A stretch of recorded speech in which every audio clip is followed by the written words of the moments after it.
En fait, les Ivoiriens sont nostalgiques. C'est eux qui ont beaucoup fait la musique congolaise. Tous les grands artistes de la musique congolaise connaissent sa carrière internationale dans le cas par Abidjan. Extra musique on a le cas. C'est extra musique dans le monde, c'est grâce à Côte d'Ivoire. Bana ouverture d'esprit qui permettre que au cause à limiter le répertoire noté mais lui non bétabli son nzembo surtout banzembo kalin non balinga ngo makasi. Il y a des très bons chanteurs baza et belé nazo kabango bazuma ba orchestre mais je pense que travail comme faible. Yo moko nan artiste en la vocale ou monique vocale no bato bien ngoté. Faut réfléchir. Quelle est la différence entre la rumba du Congo Brazza et la rumba de la RDC? J'ai dit à la base c'est la même musique. La différence entre Bissona et RDC, ils ont des textes na bango. Ils ont des paroliers. Presque les artistes là-bas n'écrivent plus. Ils ont des paroliers. Spécial Motokoma Nzembo.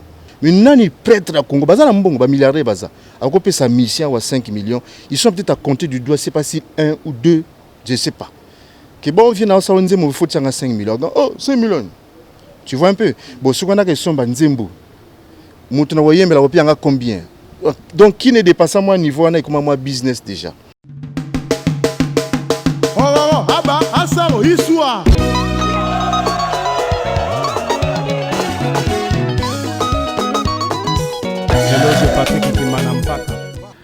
Salut Bana Ponton, Bana Malongo, Bana Mononté, bienvenue sur l'émission 3 quarts de vérité.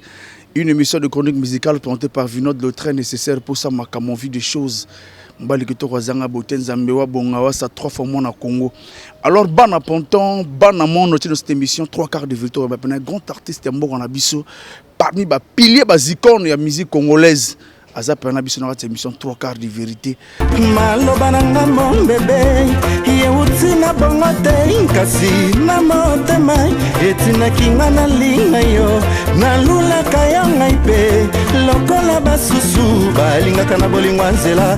Un jour, 2 jours, 3 jours, c'est fini, si samba le parisien, bibola pebelinga naka pourquoi panga na yote.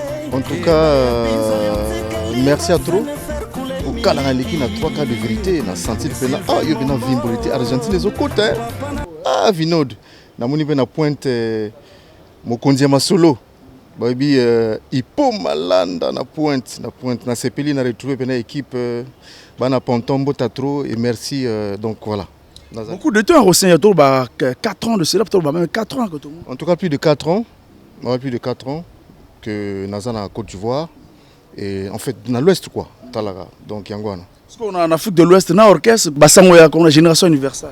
Génération Universelle, les Anango, mais au moins les artistes, Batikali, moi, Moussoubo, à côté moi, orchestre, Moussou Souming, Bapanzin, Bakoti Kotima, orchestre, bon, Nakarpe, on fait ça, Bandou Lamboka, sinon, Sango, depuis Nayaki déjà, Nazong Sakipe ma solo, to Bandagima, répétition, mais c'est pas facile, hein.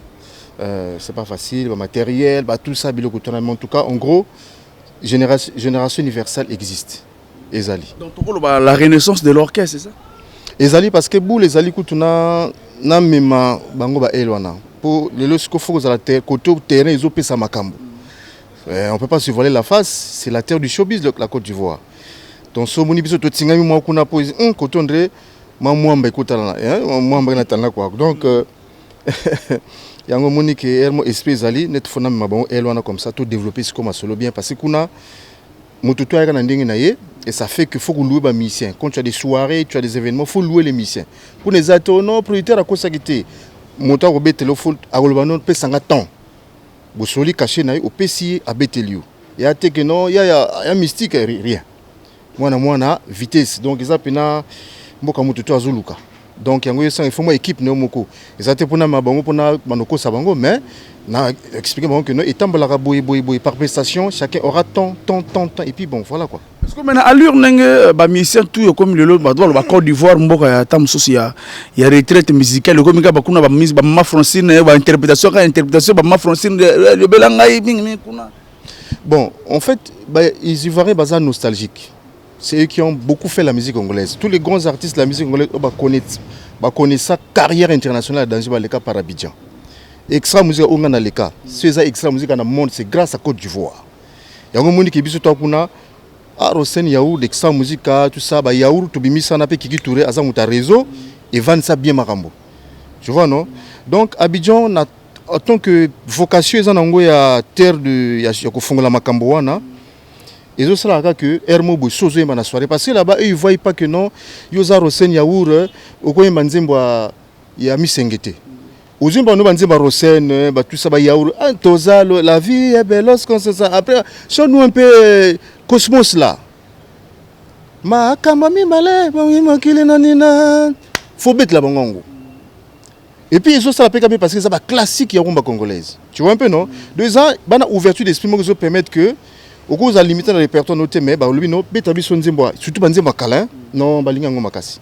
Ba vie misenge ba lega kuna tobles kunku bien abiso na ton pied ma pied nina danger. Donc on y a tellement Pamelo Muka maître. Voilà, ce que Rosen Yao Bino Boyara à l'époque la musique, quand vous êtes arrivé dans la solo vocal, moko, sali vocal, moko, et kangi mokili, mais de nos jours, on a une génération elle est là, vocal comme Moutaye Mbinzembo, mais pour attracter na barre comme passe, Moutasala na orchestre, ça si album mais vocal et yo kanarate, parce que par moi analyse par moi. Bon, je pense que ça problème il y a manque de travail. Il y a des très bons chanteurs baza et belé, Nazio Kabango, Bazuma na orchestre, mais je pense que le travail est comme faible. Parce que au moment où tu as un esprit de guerre, oui, extra musique, oui, qui côté Doudou Kopa Bazali, côté na kouti mettre oxygène. Mon commissaire, je te salue. C'est-à-dire que Bambiaka oui basi ba vendre ça déjà. Tu vois non? Et yosko oza place ni na katina bango. Donc je pense que aujourd'hui ma facilité côté na son soana et puis les musiciens bon concentration ils ont manqué. Il y a un artiste qui a la vocale, ou monique vocal no bato bien côté. Effectivement, Constant a fait de tout le monde. Faut réfléchir. Qu'est-ce qui ne va pas? Qu'est-ce qu'il faut? Parce que c'est le même. C'est vrai que le public, il y a une génération qui change au fur et à mesure. Mais la rumba, elle est là, intemporelle. Donc, qu'est-ce qu'il faut faire pour la génération? Elle est là, parce que rumba, sentir qu'il y a un vocal. Donc, pour les jeunes chanteurs qui sont très bons d'ailleurs, vraiment pas travailler. Va travailler au bazar des orchestres comme en carrière solo comme surtout pour la plupart de les grands orchestres au biso les cas to pesa mpifo tout tika ba ligné bon au moins te bino siko so boza wana bozo pesa ligné te zabi est-ce que longévité ezali na ba rumba sur lelo que ba rumba muso comme une année succès après Sili est-ce que ba rumba bossa lelo na meno ezo frapper sur Afrique de l'Ouest? Oui, Afrique de l'Ouest c'est côté na tendance urbaine et d'ailleurs influence urbaine est côté partout hein. Il y a un monument musique urbaine et Zuma place. À l'époque, qui pouvait s'occuper même de la jeune base la musique à l'élo. La musique à balbal, la musique moko au boudango mais ouverture d'esprit quand ça m'a battu salut que oui, bah comme dans ma champ d'action na bango, il faut les apprécier. Mais non, il faut maintenant qu'on y parce qu'on place ango na cadre parce que musique est la musique intemporelle, la musique temporelle. Il y a la musique à saison. Et bimi nango brrr et leki nango bato bosani yango. Il y a la musique etikala net ba yaour etikala même net mouvement coupé décalé, il y a bilo y a tendance. Donc quitte maintenant ces artistes là bango bazomaye les que bon dans ça la musique a tendance pour na minute ngai c'est bon, ça fait danser. C'est la musique. Musique ma base la raté, c'est la musique. Donc le lot va libanda mbongo efungami. Pour na Congo tous aminga ba fond musicien, ba fond musique wana. Mais Arafat Yorobo. Didier tandis monde il là. Ah oui bani. Yema wala danser seulement, ne cherchez pas à écouter ce que je chante. Charabia. C'est ça l'inspiration. Mon musique, ça œuvre l'esprit. Quand ça vient à gauche, il y a bizarre, beaucoup de pas. Et qu'il y a beaucoup de pas. Mais soit tu n'as beaucoup de pas, oui, binoti. Il y a un limo. Net batolo ba langue na prière. Oh, chakra. Hermoba. Donc musique comme ça l'esprit. Donc quitte à ces artistes là maintenant, ce côté n'a pas sa tendance. Musique ne se bête, maintenant pour na otika là dans le temps et l'espace il faut se ça dit qu'il faut comme un professionnel Luka ça va texte bien si vous avez chanteur bon on commence à texte bien étika là ou bien na renforcer l'arrangement en fait koye ko la musique na moi sens moko vous comprenez non pour que étika la teke bon ça la ka bormo tiki digi et les gars nango tiki digi et les gars nango mais à ça c'est le comme société donc c'est quitte à eux maintenant que bon pour na tika la mission professionnelle. Donc la biso rumba aussi la jamais faut ce qu'on a nous vendre ça ce que texte nanga moi texte moi digi après moi texte à côté mais rumba Congo Brazzaville et connaître moi c'est cause parce que rumba na biso Brazzaville zo beta le sous mingi na babarté hein. Bon moi je pense qu'il y en a problème il y a public nous avons un public qui est beaucoup extraverti c'est ça tout le langue depuis kala public na biso moi lis ces amis libanda Je ne sais pas ni tokosenga na bango, mais tokolemba te tolomoka faut pas soutenir musique ya mboka. Rumba ezaka la même chose. Cette question, elle me revient toujours même sur les grands plateaux Côte d'Ivoire. Quelle est la différence entre la rumba du Congo-Brazza et la rumba de la RDC? J'ai dit à la base c'est la même musique. Ça dépend de chacun des gazos manipulés. La différence entre Bisson et RDC, ils ont des textes na bango. Ils ont des paroliers. Presque les artistes là-bas n'écrivent plus. Comment des paroliers spécial motokomaka nzembo. Or biso to lingi to komaka biso moko. Yango moni ba monotonie écoute na ba bato mususu oyo nzembo no net oyo. Na ndenge mindele ba comprendre monde oyo.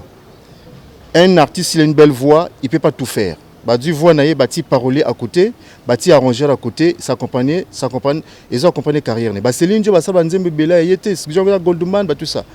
Tu vois un peu. Mais biso ce qu'on a Brazza, tout ça na ma pour côté na eloko wana. Je comprends parfois parce que na Kinshasa nzembo ezali ekobongisa vie ya moto hein. Vous comprenez? Soki okomoso ba nzembo na Brazza. Combien bayemba la bato nzembo ba futa bango bien na nzembo. Ils ont problème. Or na Kinshasa moto akoyembela moto nzembo ba pese $10,000, c'est presque 5 millions pour une chanson. Ozomona déjà moto so ayibi ko bongisa vie na 5 millions akosama munango. Mais nani prêtre à Congo baza na mbongo ba milliardaire baza. Akopesa mission wa 5 millions, ils sont peut-être à compter du doigt, c'est pas si un ou deux, je sais pas. Que bon vient na sa nzembo il faut tianga 5 millions. Oh, 5 millions. Tu vois un peu. Bon ce qu'on a que son ba nzembo. Moto na woyembela opianga combien? Donc qui ne dépasse moi niveau na comme moi business déjà. Mais en tout cas faut toujours dans le cadre que Kinshasa c'est les paroliers qui font la rumba. Donc s'il y a des paroliers au Congo Brazzaville, cherchez des artistes pour faire un texte. Et puis ils sont beaucoup dans le sensuel.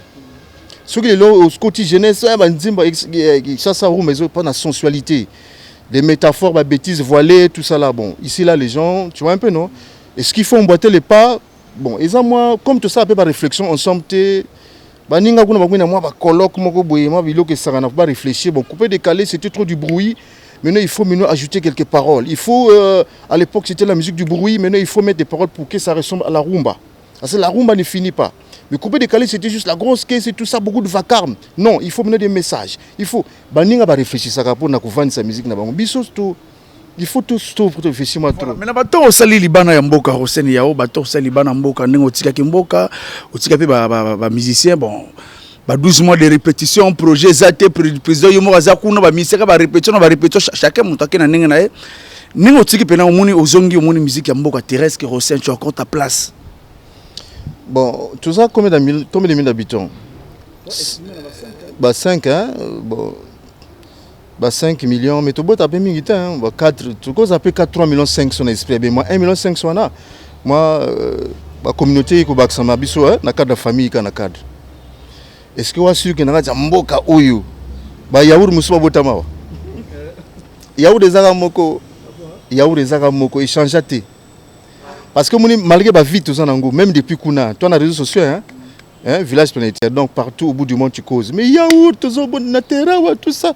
Au comika mutaba ivoirien mais bisowa tout ça va tu vois un peu tamsuko senga hypocrisie mais msuka na kana moi bonjour ka lelo kutu na mona ke bato comme na vitesse ça koloba makambo facilement nakala les gens avaient du retenue pour parler mais avec les réseaux sociaux et c'est pas ce qui mu pepeni ya ndrudi de kotiawa les gens parlent makambo boso allo mutakala les gens aujourd'hui on ne respecte même plus trop des gens donc ceux qui mutalubino ikambolelo il faut dire que ils ont la sincérité dans le motema. S'il n'y a rien, mais on a tellement senti que respect mon carreau et zakaka. Carreau est en danger. Donc maintenant de l'on a pena. Mais il y a le bâti que ça va. Non, il faut bagarre au toujours. Voilà, ce qu'on a retourné, qu'est-ce que le public va causer là parce que la biso va rosser na zongo oui mais nini va causer la zongo biso na projet nini. C'est ça aussi, il faut nini le public va causer là. Bon, déjà, dans la Côte d'Ivoire, par un contrat de production avec Showbiz Production. C'est un grand producteur. Ouais, ça va musique et Congo, à produire même Viemo Pao, ainsi de suite. Mais tout le temps, il y a piraterie. Il résistait encore à faire les CD, mais il a dit que ça ne marche pas. Donc, il fallait bon la maison si on a vente en ligne. Mais le système de vente en ligne en Afrique francophone, ils en ont moins kilo. Ils en ont moins kilo. Anglophone Nigeria Ghana kuna danger kuna l'émission vivre maintenant que de ça biso ko vivre na ngeza ma kung fu nan donc ça li une maison ezelisa ngai kozisa wana mwa mokumbusi azanga mokila mais a place ngai nazo ba cop na beta na ngai nazo tourner na Abidjan quand tu demandes Rosen Yaou ah oui Yaou on connaît l'homme qui sont avec des virgules ah c'est lui les virgules virgule tu n'as encore du virgule mais na sala plateau là non mais yo apporter une extra musique ngabi non na kana yembeli moko boy yango nini na yemba boy ah pique ganga l'homme des virgules là ah oui tout ça tu vois donc c'est un grand monsieur et tu sais ba maison minene wana baka parfois na esal na bango bako zeliso même 3 ans cependant il s'est effacé na terrain hein.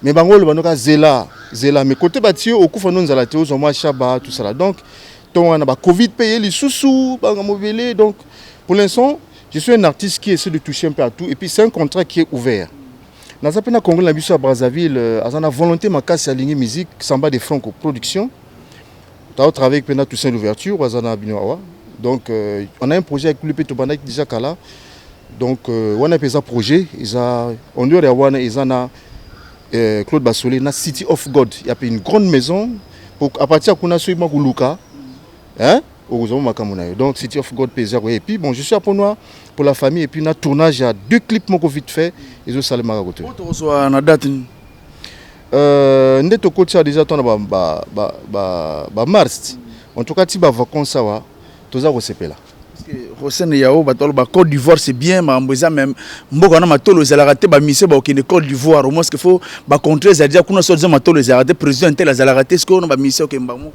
kasi yango na ti kuna siko mission vers na art na œuvre na ye pour moi benga no président il peut malanda koto palais oh y a quel problème tu m'appelles pourquoi même ay ta maison là c'est moi qui a payé quoi kuna matolo ati sala ba soirée o invité bango ba ye tango zo beta bien bazo ton so balar bazo peso na cache non libanga ndango zawana le président vidéo le nécessaire très fort par le micro moto kangi le ciel et la terre oh ya tout ça passe au bureau mon les non tout ça la poche à pesio parce que ndeba lo bagano sans matolo musique aussi na mission so lo bapena sans matolo pena musique eza goûter matolo les a création à deux Congo ça c'est la création congolistique wana ki congoli yati matolo abilo comme so bimi na ba Congo au comprendre que o ebiso moto nena ngo to farata ngo et to créer ngo na ndenge na biso kuna ezate matolo kuna c'est comme ça ngo bango ba na faroti ah vidéo nécessaire très fort s'il a 2 millions s'il a 10 millions il te laisse tout sur le podium là pour le côté qui après c'est fini et comme bonjour l'artiste ça va c'est bon tu as quel projet on est là on te soutient c'est tout c'est pas on va parler côté comment oh tu as quel problème tu connais mes problèmes toi moi j'ai les problèmes tu vois non ba warabana ma ndenge na bango tu occupes dans Mali même chose na bubu wana izobima pa bazo sopa pou obimina 30 millions na podium ya bango ngona donc matolo pena obi Congo président lino kochone na lalogi bienté président wana siko esprit Congo yangona voilà Rosen Superman nengo zongi Brazza nini roloba moi lecture de scène na bas orchestre na Brazza ba individualité nini roloba bon ce que j'ai remarqué il y a des orchestres sur la place où ils allaient Kobunda c'est très difficile hein musique na Congo Brazza ça pas si ils ont la réalité sur le bimio comprendre que mais tout ça ndeni na Congo Brazza na ils a trop passé quoi ouais ça dit que il y a trop d'efforts à fournir et rendement ils a trop mouqué même sur place pas mais rendement ils ont mouqué faut bima ailleurs il faut comprendre que mais les autres ça dit que tout ce que les autres ont à faire c'est travailler durement dès que ça prend sa carrière d'école mais j'ai dit ça dit au coup ça succès maintenant nous décolleté ba moni pe que vino tout ça mais nasé mon tezopela donc nazomona tout bundaka ça va aller et aussi manonga voilà pour terminer avec toi concernant ba recrutement ça se passe comment ba recrutement ba collaborer na yo ko sala na yo bon j'ai déjà une équipe mais nako kanga porte té parce que na Abidjan pe na ma batona trana bango donc biso moya ka pona voyage yango mingi babenga na Brazza président pona voyage somo trop mais bako contacter nga na 06 637 07 66 so ba djunga te bako zwa mutu na ngai et puis y a pas de problème tout ça sera ba force pour la musique yango mboka et keliboso. Voilà, merci beaucoup Rosen Superman le yao ta muso nga na bossa mo elo muso ko loba o yoko baksa ko sala quand même non ezaka ke na pisimbote na le boss Bertrand Kaya. Bertrand Kaya, je te salue mon frère, Mbota ne tombera jamais. Moi, je suis Mbota, hein? Mbota, Carlos, Makaima, Kaya, tout ça. Maintenant, moi, on a Congo, moi, en Afrique. Mbota ne tombera jamais. Bertrand Kaya, le DG, je te salue mon frère, depuis là où tu es. Nabo Sanité, tous les grands qui aiment la musique, qui soutiennent la musique. Tous les grands, je dis bien, au balinga musique. Parce que tout le monde ne peut pas aimer aussi la musique. Mais habiter sans musique, sans Mukilango Zalagou.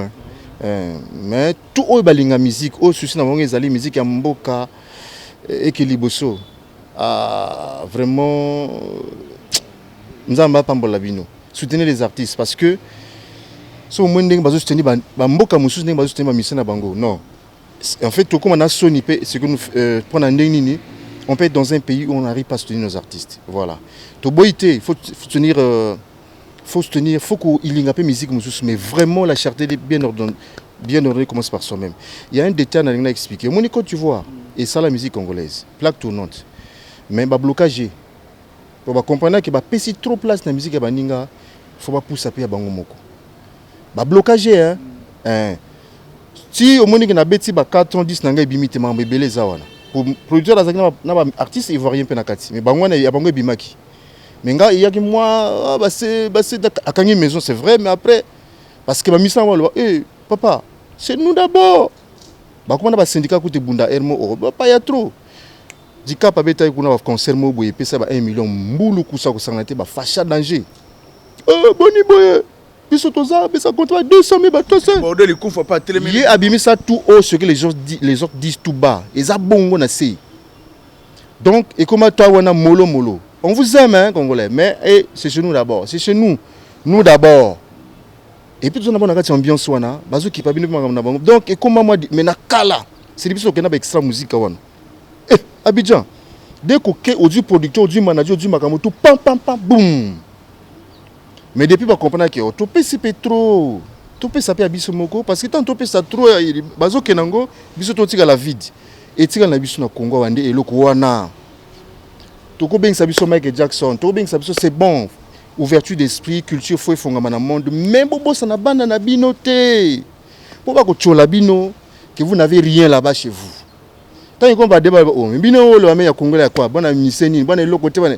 Et en fait, il y a les banques qui ont un cabinet d'oui, il y a personne qui a un donc, soutenez la musique congolaise, soutenez vos artistes, on ensemble en tout cas. Il y a Medan quoi très fort, le financier très fiable, il y a Medan quoi, mon petit Sédik Pembe, je te salue, on ensemble. Voilà, quant à moi, Denis Girescu Bambuka, le grand Bota. Le grand Bota Denis Girescu Bambuka, la Bossanité, Vanek Bongo, de tout le temps, de tout le jour. Lionel Mboka Mabele, un colonel, le véritable banquier. Nel le banquier, Sergi Cavali, Ganaël Toyota. On est ensemble. Oh, ah bah, ah ça, histoire.